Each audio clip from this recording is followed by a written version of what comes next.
we are introduce your social study book, social science book.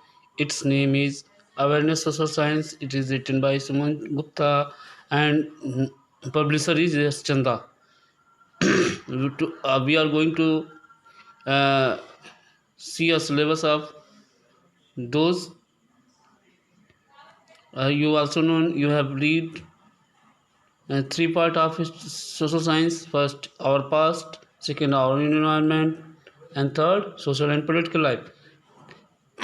Then we are knowing about the part of history.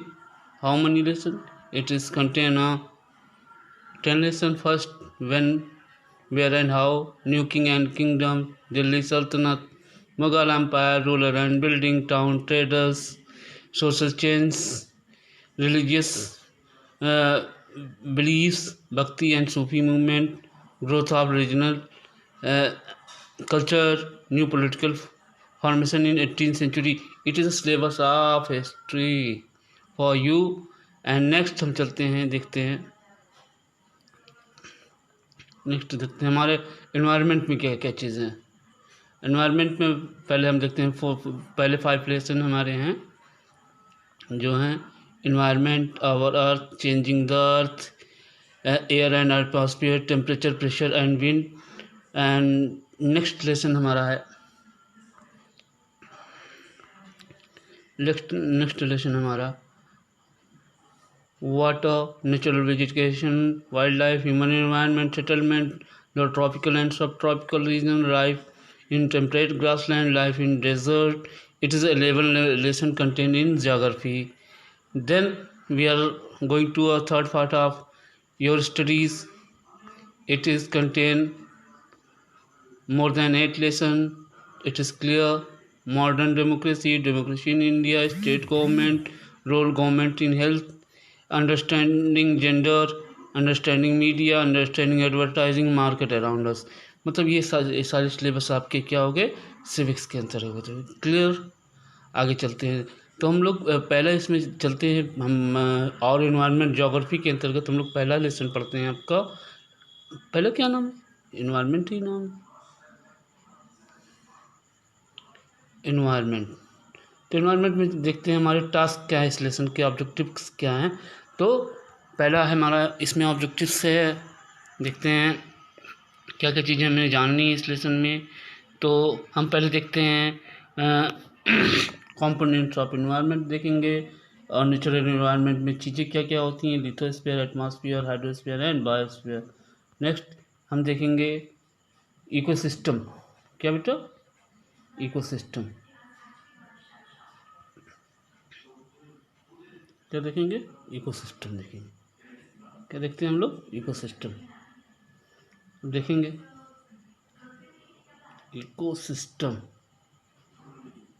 उसके बाद देखेंगे human interaction and environment and देखेंगे इसके बाद human interaction and effort of environment में क्या पड़ता है, पॉल्यूशन, डिफॉरेस्टाइजेशन, ग्लोबल वार्मिंग। क्या कहते हैं इसे? Global warming. क्लियर हुआ? अब आगे चलते हैं, देखते हैं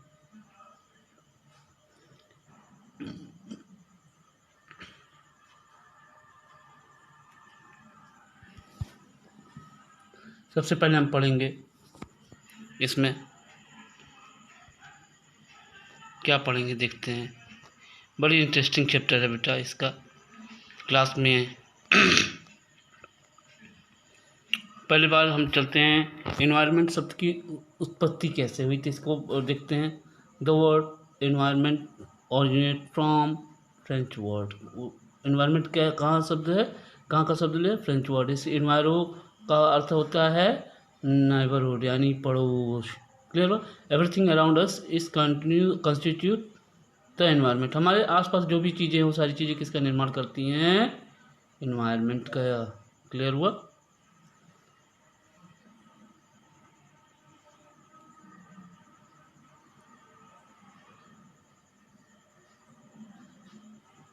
आगे देखते हैं, आगे में एनवायरनमेंट का क्लियर करती हैं, देखते हैं। If you look क्लियर हुआ? If you look around you will find variety of things. You can broadly group these things in natural and human made. अगर हम आसपास की चीज़ों को देखते हैं तो दो चीज़ों में हम उसको बांट सकते हैं. वो क्या चीज़ें होती हैं? वो होती हैं नेचुरल और मैन मेड. आगे लिखते हैं.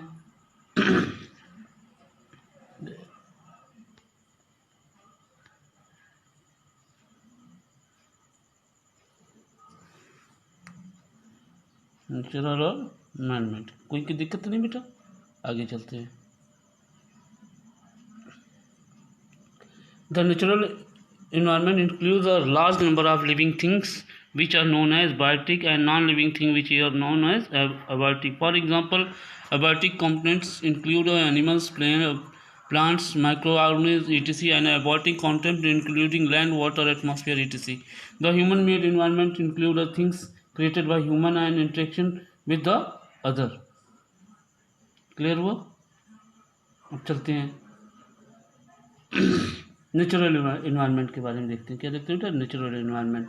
Everything that you see around yourself which was not made by human is a part of natural environment. हम जो भी अपने आसपास की सारी चीज़ें देखते हैं वो जो मानव द्वारा नहीं बनाई गई हैं वो क्या होती हैं? Natural environment. दस जिसके तहत हम लोग लैंड देखते हैं, water, animal, air, plant, compromise nature जिसके द्वारा नेचर का निर्माण होता है. This natural environment is group into various domains. These are lithosphere. मतलब हम इसे लिथोस्फीयर में, हाइड्रोस्फीयर में, एटमॉस्फेयर और बायोस्फीयर में कन्वर्ट कर सकते हैं. लिथोस्फीयर क्या है? This is the hard top layer of the earth surface. It is also called the hard crust, solid crust. It is made of rocks and minerals covered by the layer of soil and it is irregular in a shape and not smooth like table top. मतलब कि जो ये crust है वो एक बराबर नहीं है, टेबल की तरह चिकनी नहीं है. It include various landform such as. इसमें बहुत सारे लैंडफॉर्म होते हैं जैसे पहाड़ हो गया, plain, plateaus, valleys, etc. The part of crust which lie below the oceans is known as ocean floors which also even and not smooth surface. Lithosphere provides as a mineral wealth, forest, grassland, agricultural land and land for human settlement. Clear हुआ? मतलब कि इससे हम देखते हैं कि lithosphere हमें कौन सी चीज़ें प्रोवाइड कराता है. प्रोवाइड क्या कराता है बेटा? वेल्थ, धन देता है, फॉरेस्ट देता है, ग्रास लैंड देता है, एग्रीकल्चर लैंड देता है और हमारे रहने के लिए भी देता है. एक हम इसको एक इसमें देखते हैं. ये देखिए एटमॉस्फेयर द्वारा एक फिगर द्वारा आपको क्लियर है. फिगर में क्लियर है. बायोस्फीयर एलिफेंट, लिथोस्फीयर क्लियर हुआ. एटमॉस्फेयर में आप देख रहे हैं. हाइड्रोस्फीयर में जलमंडल आ गया. क्लियर हुआ? Natural environment can be divide into natural and environment, human creation and human interactions. Human creation क्या हो गया आपका? बिल्डिंग हो गई, मॉन्यूमेंट्स हो गए, और इंटरेक्शंस, पॉलिटिकल सिचुएशन, मैन. ये सारी चीज़ें आपको एक चार्ट के द्वारा दी गई हैं. कोई दिक्कत नहीं. आगे चलते हैं, देखेंगे. अब आगे देखेंगे हाइड्रोस्फीयर. हाइड्रोस्फीयर में देखते हैं हम लोग बेटा. Hydrosphere this is the part of the earth which covered with the water. It include all type of water bodies like ocean, river, seas, lake. Water essential for the living all living organism. मतलब hydrosphere में पृथ्वी के पर जो भी जल के रूप में सारी चीज़ें उपलब्ध हैं, चाहे समुद्र में, चाहे रिवर में, चाहे सागर में, चाहे झीलों में, ये सारी चीज़ें आती हैं हाइड्रोस्फीयर के अंतर्गत. अब एटमॉस्फेयर पे चलते हैं. Atmosphere is the layer of which surrounding the earth. Atmosphere पृथ्वी को चारों तरफ से घेरे हुए. It is mix of gases change with the altitude from the surface. It the gravity of the earth holds the atmosphere around it. मतलब atmosphere जो है हवा की पतली परत है जो पृथ्वी को चारों ओर से घेरे हुए है, और इसकी ग्रेविटी के कारण, किसके कारण बेटा? इसकी ग्रेविटी के कारण ये एटमॉस्फेयर जो हमारे चारों तरफ स्थित है.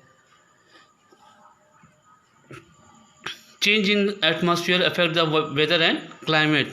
अगर वेदर क्लाइमेट में अगर चेंजिंग आती है एटमॉस्फेयर में अगर चेंजिंग होती है तो मौसम और जलवायु में भी परिवर्तन आता है। आगे देखेंगे हम ऑनलाइन क्लासेस में बेटा कुछ दिक्कतें आ रही हो या बार बार देखूँगा, मैं प्रेफर कर रहा हूँ खोल रहा हूँ उसको, तो बेटा ये प्रॉब्लम तो आएगी आपको। आगे देखेंगे एटमॉस्फेयर क्लियर हुआ हमारा। अब देखते हैं biosphere. Biosphere is constitute the planet, plant and animal kingdoms. It is also known as living world. Biosphere को हम लोग लिविंग वर्ल्ड भी कहते हैं। क्या कहते हैं बेटा? लिविंग वर्ल्ड भी कहते हैं। क्या कहते हैं बेटा? अभी देखेंगे इसको। The biosphere is known as living world. Clear हुआ बेटा? अभी जब मैं इसको बैक करूँगा तो फिर बैक होकर कॉन्टेक्स्ट में जाऊँगा, इसके लिए आप परेशान मत होइए, चलते रहिए, पढ़ते रहिए। अब आगे हम देखते हैं, फिर आते हैं कॉन्टेक्स्ट में।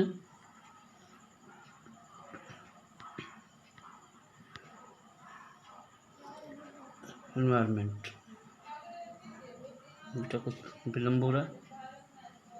एनवायरनमेंट आ गया। पहला लेसन में हम लोगों ने क्या पढ़ रहा था, इसके बाद हमने देखा था एटमॉस्फेयर, बायोस्फीयर। अब आगे देखते हैं, ये एक ऐसा स्फीयर है जो लाइफ को सपोर्ट करता है, बायोस्फीयर। अब आगे देखते हैं, having seen a various dominance of the natural environment we will now learn about the interaction between the various dominance. अब प्रत्येक के बीच में कैसा संबंध पाया जाता है वो हम इसमें पढ़ेंगे। तो बेटे हमारी कुछ क्वेश्चन आ गए, तो उस क्वेश्चन को हम लोग आप लोग के लिए होमवर्क है, ऐसे होमवर्क जैसे what do you mean by natural environment, under what is understood by biotic elements, give a few example of biotic animal elements, what does get from lithosphere, what does biosphere constitute, why the atmosphere is called shield of the earth. It is a homework for you and now class is closed. Anything जो आपको नहीं आएंगी, जो भी चीज़ें नहीं समझ में आएंगी, आप कमेंट करेंगे और हमसे आस्किंग करेंगे, कोई दिक्कत नहीं। थैंक यू बेटा, क्लास इज ओवर नाउ।